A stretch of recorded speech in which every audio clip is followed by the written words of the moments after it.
What's going on, guys, and welcome to another episode of Today I'm playing Time Stalkers on the Sega Dreamcast. Time Stalkers is an RPG with some interesting elements to it, and I'm going to get a bit into that. This is kind of a follow-up to my original first look video where I went into the game and played it for the first time.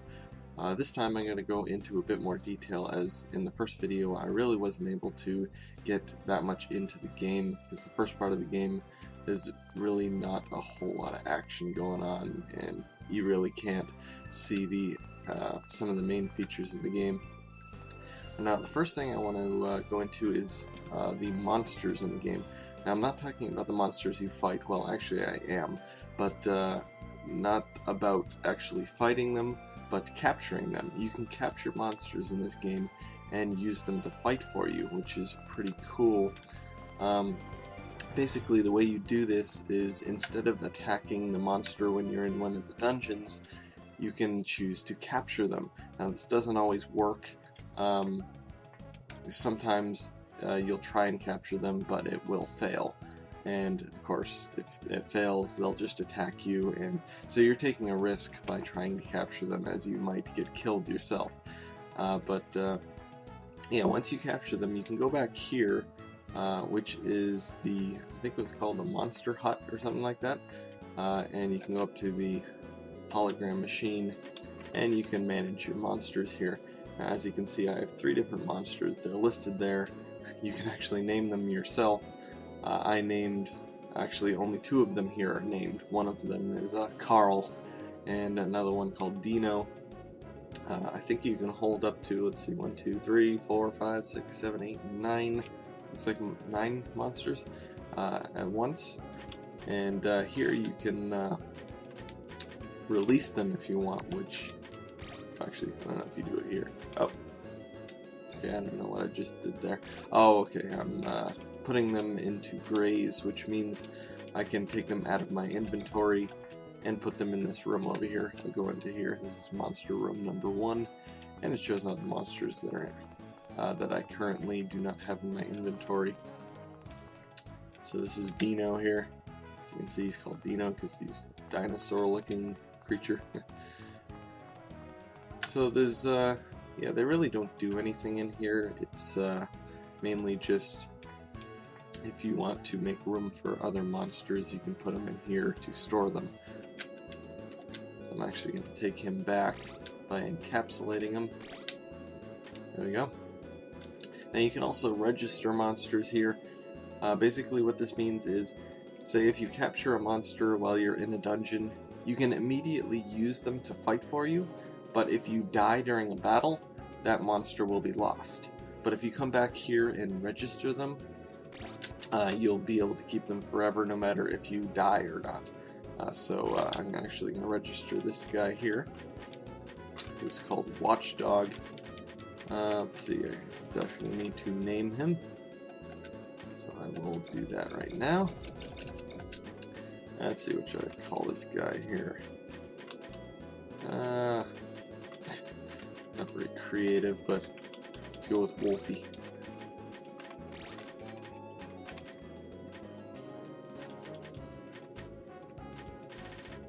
Oops.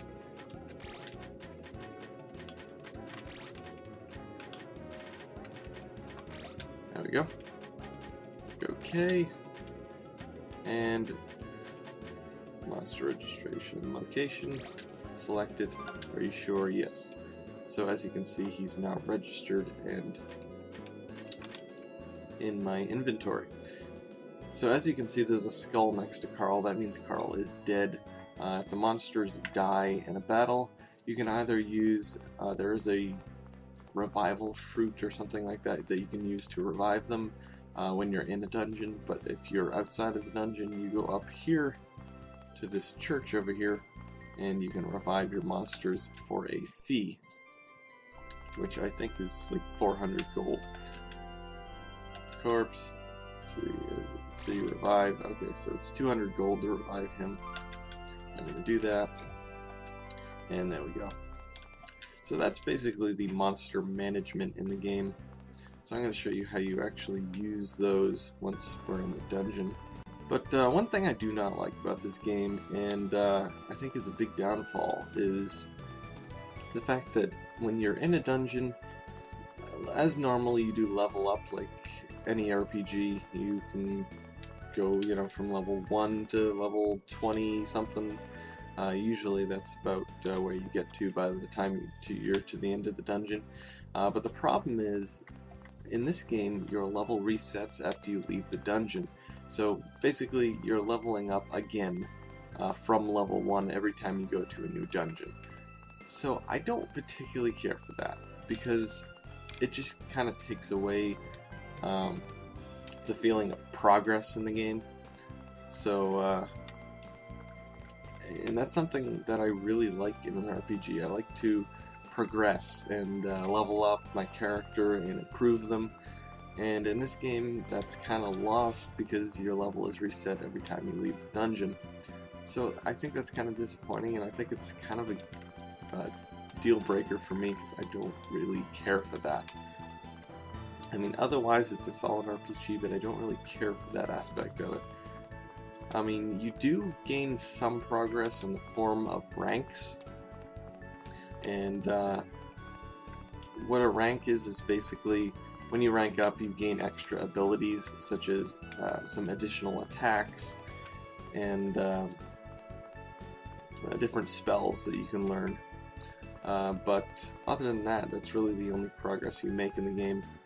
And of course you can capture new monsters and everything like that too. But the same thing happens with the monsters. When you exit a dungeon, their level goes back to level 1, same as you. So I don't really like that about this game, and I think that's the biggest downfall of this game. But anyway, let's try and find the next dungeon here so I can show you a bit of the actual fighting in the game. I'm not even sure where the heck I'm going here. So let's see if I can find out. If I can't find the next dungeon, then I'll just go into one of the old ones, because I don't want to be walking around forever aimlessly here. Alright, let me just go over here and I'll go into one of the old dungeons. So there's a clock tower here. And outside.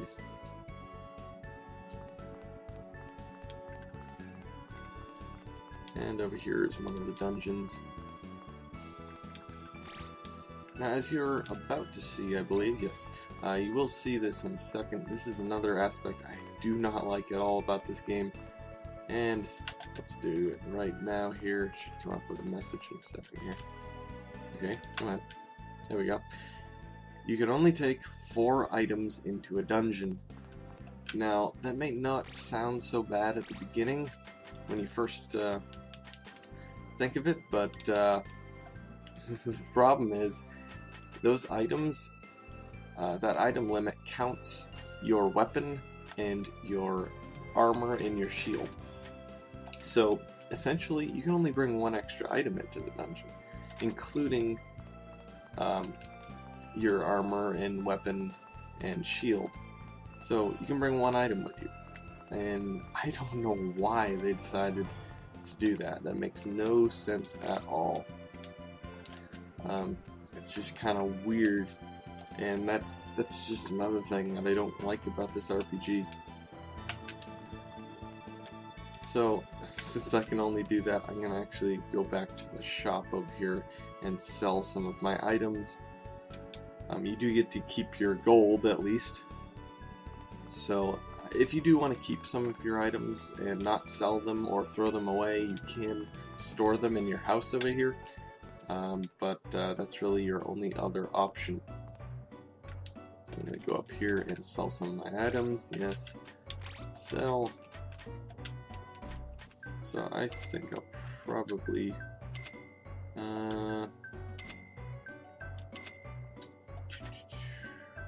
yeah, I'm going to keep a healed fruit, and that's about it, and just sell everything else. Okay. So when you're collecting items in the dungeon, essentially you're just collecting those items to sell them for gold, because they're pretty much useless otherwise, except for one item, which is, as I said, not a great aspect of this game. Alright, so let's get right into the dungeon here. I'll show you the combat, and then we'll end the video after that.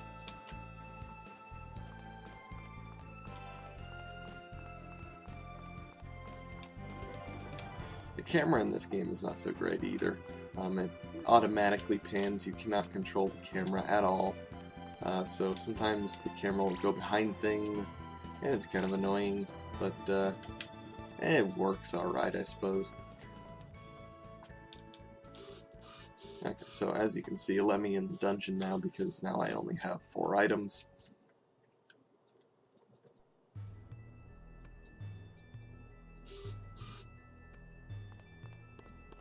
Okay, so here we are.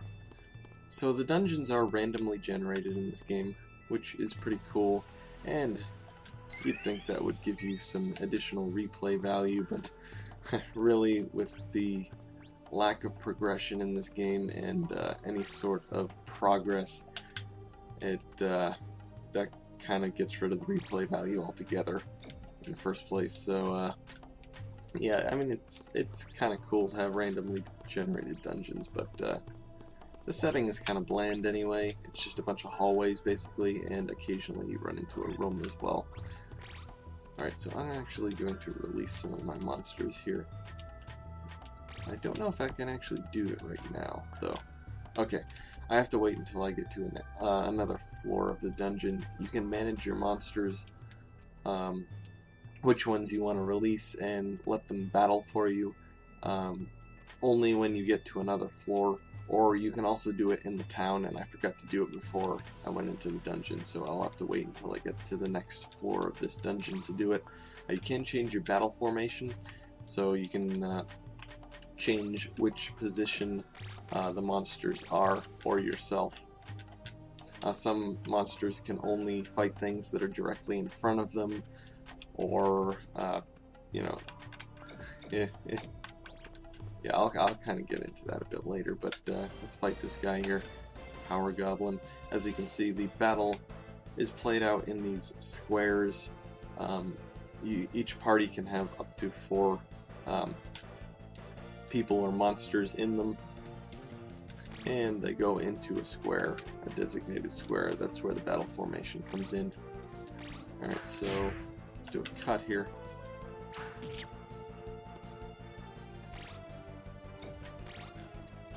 And I can also do spells. And your spells level up with you as well. And again, the spells do go back to level 1 after you exit the dungeon, so after you battle each monster, you'll get a certain amount of experience. Every time you get to 100 experience points, you'll go up 1 level.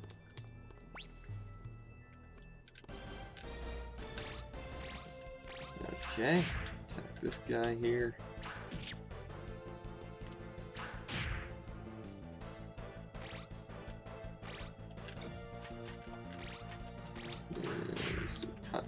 Certain attacks, sometimes you can only attack monsters that are in a specific square. Say for example, I don't think I actually have anything that is restricted to a certain square, but certain attacks will only attack monsters that are directly in front of you, and some attacks will allow you to attack any of the squares like these.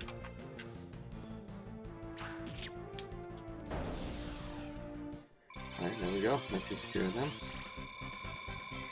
And I've leveled up.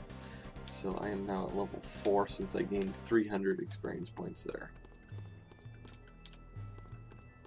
So, items in this game that you pick up are actually completely visible. As you can see on the ground, here's a truth fruit, which identifies items. So if you pick up an item that's just a bunch of question marks, you can use that to identify what the item is. Alright, so I have a new attack I can use now. Air Slash.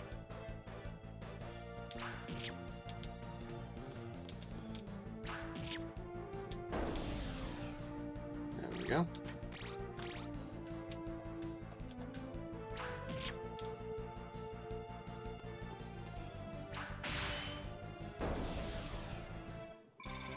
So the floors in this game aren't really that big. It usually doesn't take you that long to get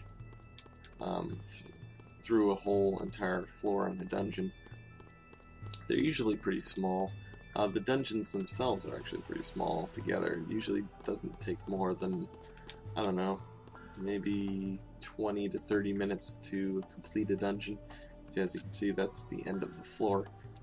You basically get to this portal thing, and it'll ask you if you want to go to the next floor.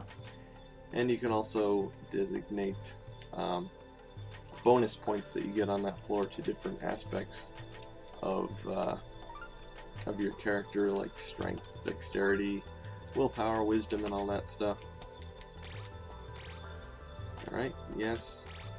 Okay, so I'm actually going to release my monsters here. You can only release 2 at a time. I'm going to go with Dino and Wolfie. Those are my 2 best characters. And next. And as you'll now see the monsters following me, which is pretty cool. They get exhausted pretty quick. And as you can see, I can actually go to the next floor already. But I'm not going to do that. Because you want to fight every monster on the floor, or else you won't level up enough and you'll probably get killed later on. So yeah, you definitely want to fight all of the monsters on every floor so you can get up to the maximum level possible. Alright, so let's kill this guy here. Wolfie, let's do a Fang Strike. Okay, so Dino actually cannot attack anyone. Oddly enough, you can actually attack your own characters in this game, which is kind of odd. But as you can see, all the squares are red, because Dino can only attack the character right in front of him. So I should have actually changed his formation, his position in the battle formation, but I haven't done that, so I'm just going to have him block.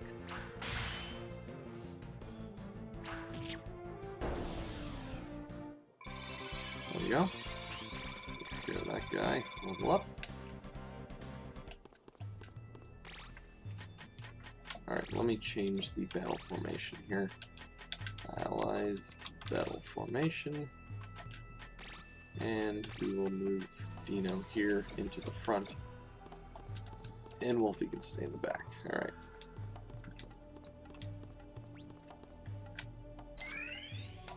Ooh, a revive fruit is always good. That's what revives your monsters while you're in the dungeon. If they die. Alright, move up here. Oh! Occasionally monsters will pop up in a room after you've already left the room. You just gotta keep an eye on the map and go back when you see them pop up. Alright.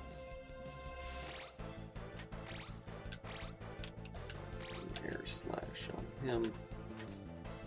And a Fang Strike on that guy. And we can now use Dino to attack. Dino is one of the more powerful characters, but as I said, he has a short range, so that's his weakness.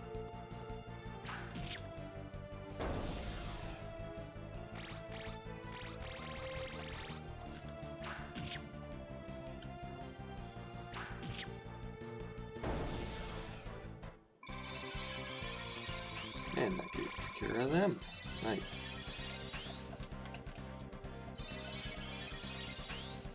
So once you get to the top floor of a dungeon, you fight a boss, and that's the end of the dungeon once you defeat him.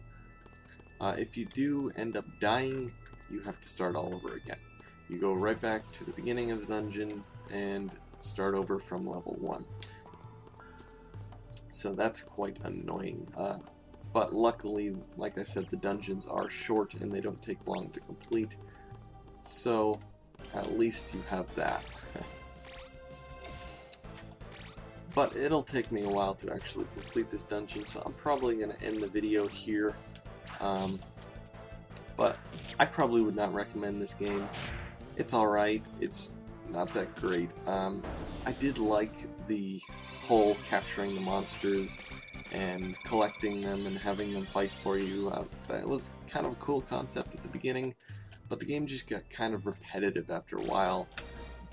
Mainly because I can't progress in the game. You can't really level up your character. You can go up in rank and gain some extra abilities, but that's about it.